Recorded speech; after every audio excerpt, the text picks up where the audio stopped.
శనివారం నాడు పొద్దున వచ్చి కుల బాంధవులంతా బీరప్పగడికి వచ్చి పందిరేస్తారు దేవునికి.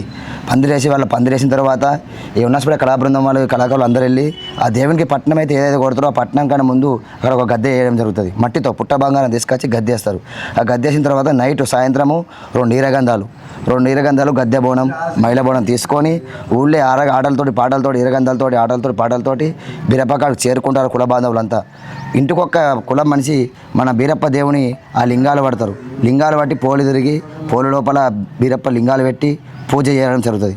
పూజ చేసిన తర్వాత దేవుని మీదకి 9 సంవత్సరాలు అవుతుంది కాబట్టి ఆ దేవునికి మైల తీసి ఒక పిల్లని బట్టి పిల్లతో మైల తీసి ఆ నైటు మళ్ళీ దేవుని లింగాలు ఒక మూట కట్టి గొంగట్లో మూట కట్టి ఆ గంగా స్నానానికి పంపిస్తారు నైటు.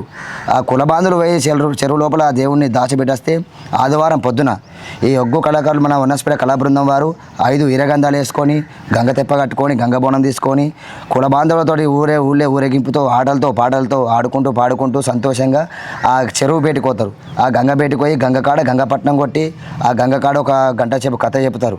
ఆ కథ చెప్పిన తర్వాత గంగకు నమస్కారం చేపించి నైవేద్య నమస్కారం పెట్టి అక్కడ గంగాదేవికి ముందుగా ఒక పిల్లను బలిస్తారు. ఆడికేం దేవుని తీసుకొని మళ్ళీ బీరప్ప కాడికి వస్తారు. వచ్చిన తర్వాత మళ్ళీ సాయంత్రం 4 అందాలో ఊళ్ళకి కుల బాంధవులు వచ్చిన తర్వాత కళాకారులు అందరూ వచ్చి మన దేవుని పేరు మీద ముందుగా దేవునికి నైవేద్యం కావాలని చెప్పేసి